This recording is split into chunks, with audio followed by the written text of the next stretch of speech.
বিসমিল্লাহির রহমানির রহিম। আসসালামু আলাইকুম রহমতুল্লাহি ওবারাকাতুহু। আল হিকমা তদবির ই হসপিটাল চ্যানেলের সম্মানিত দর্শক ও শ্রোতাবৃন্দ, আশা করি আপনারা সকলেই ভালো আছেন। আমিও আপনাদের দোয়ার বরকতে সৃষ্টিকর্তা মহান প্রভু রব্বুল আলামিনের খাস রহমতে ভালো আছি, আলহামদুলিল্লাহ।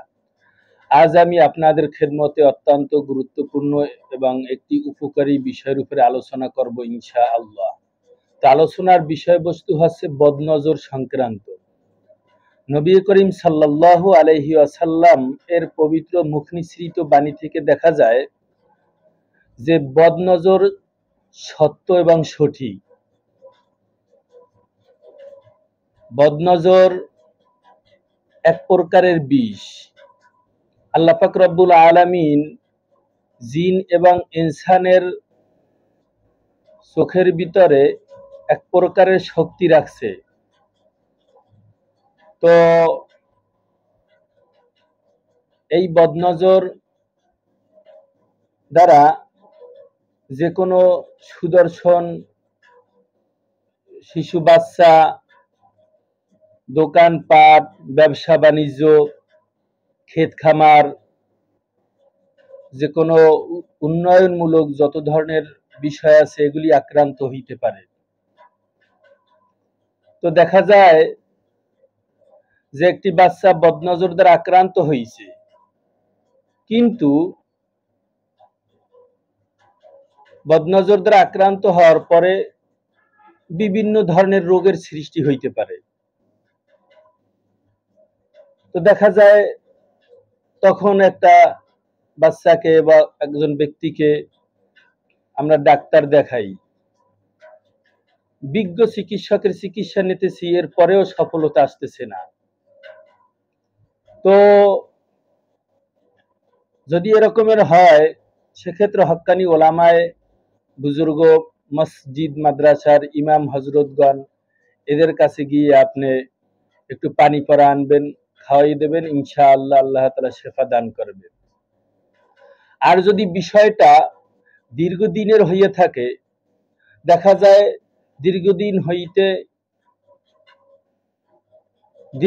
হইতে হইতে এমন একটা অবস্থা হইয়া যায় যে এমন রোগের সৃষ্টি হয় যে কোনো চিকিৎসায় কোনো কিছু বোঝা যাচ্ছে না,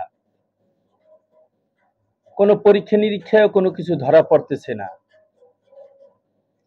বদনজর বিষয়টা হয়তো আমরা ছোট মনে করি বা খুঁটিনাটি বিষয় মনে করি, আসলে এটা এমন এক পর্যায়ে হইয়া যায়, এমন এক রোগের সৃষ্টি হয় যা কখনো কোনো ঔষধ, পরীক্ষা নিরীক্ষা, কোনো চিকিৎসায় কোনো সফলতা আসে না, এমনকি মৃত্যু মুখে পর্যন্ত পতিত হইতে হয়। কারণ যখন দীর্ঘদিন হইয়া যায়, তখন এর দ্বারা মানুষ জাদুগ্রস্ত হয়। জাদুগ্রস্ত হওয়ার দ্বারা শরীরের যে কোনো ধরনের একটা বড় ধরনের ক্ষতি হইতে পারে। এই জন্য যদি কারো মনে হয় যে আমার উপরে বদনজর লাগছে, অথবা আমার শিশু বাচ্চাটির উপরে বদনজর লেগেছে, অথবা আমার ব্যবসা বাণিজ্য, দোকানপাট, ক্ষেত খামারের উপরে বদনজর লাগছে, সেক্ষেত্রে পবিত্র কালামে পাকের ৬৮ নং সূরা, সূরা কলাম, ২৯ নম্বর পারার সিরিয়াল হিসাবে দ্বিতীয় নম্বর সূরা, ২৯ নম্বর পারার দ্বিতীয় নং সূরা, সূরা কলাম। আর কোরআনুল কারীমের শুরু থেকে সিরিয়াল হিসাবে ৬৮ নং সূরা। এই সূরা কলামের ৫১ নং আয়াত একবার পাঠ করবেন, এরপরে হাতের উপরে দম করে শরীরে মুছা দিবেন। এইভাবে ৩ বার পাঠ করে, ৩টা দম করে ৩ বার শরীরে মুছা দেবেন। আর যদি ক্ষেত খামার, ব্যবসা বাণিজ্যের উপরে এরকমের মনে হয়, সেক্ষেত্রে উক্ত আয়াতে কারিমা ৩ বার পাঠ করে, ৩ বার পানিতে দম করে ক্ষেত খামারে, দোকানপাটে ছিটিয়ে দেবেন। আল্লাহ তাআলা ইনশাআল্লাহ উক্ত আমলের বরকতে বদনজর কাটিয়ে দিবেন ইনশাআল্লাহ। আর যদি নিজেরা সহিশুদ্ধভাবে পড়তে না পারেন, সেক্ষেত্রে নিকটস্থ মসজিদের ইমাম অথবা মাদ্রাসার ওলামা হজরতদের থেকে বদনজর সংক্রান্ত বিষয় উল্লেখ করে তারপরে পানি পরা আনবেন। ইনশাআল্লাহ আল্লাহ তাআলা সমস্যা থেকে সমাধান দান করবে। তো উক্ত আয়াতে কারিমা স্ক্রিনে দিয়ে দেওয়া হয়েছে, আপনারা এখান থেকেও আয়াতে কারিমা মুখস্থ করে নিতে পারেন। বদনজরের বিষয়টা খুঁটিনেই মনে হয় আমাদের, কিন্তু এটা অনেক বড় মারাত্মক ধরনের ক্ষতি বয়ে আনে, কখনো মৃত্যু পর্যন্ত ঘটতে পারে। একটা সুদর্শন সুস্বাস্থ্যের অধিকারী বাচ্চা কঙ্কালের মতো হয়ে যায়। একটা প্রাণী, গরু ছাগল, এগুলি দেখা যায় আস্তে আস্তে শুকিয়ে যায়। এরকম ভাবে বড় ধরনের ক্ষতি হয় যেটা আমরা কল্পনাও করতে পারি না। বদনজর এটা এক ধরনের বিষ, এটা এক ধরনের জাদু।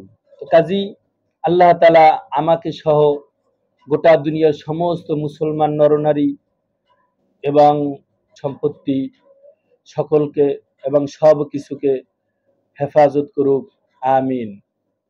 তো সম্মানিত দর্শক ও শ্রোতাবৃন্দ, ভিডিওটি আপনাদের উপকারী মনে হলে উক্ত চ্যানেলটি সাবস্ক্রাইব করে রাখবেন এবং একটি লাইক কমেন্ট করবেন।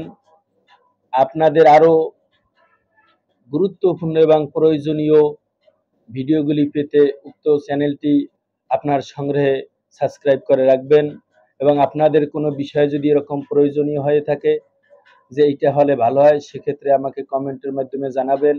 ইনশাআল্লাহ আল হিকমাত তদবিরি হসপিটাল চ্যানেলটি একমাত্র মানুষের সেবায় খেদমতের উদ্দেশ্যে খোলা হয়েছে, কাজে আপনাদের খেদমতে সর্বসময় সাড়া দেওয়া হবে ইনশাআল্লাহ।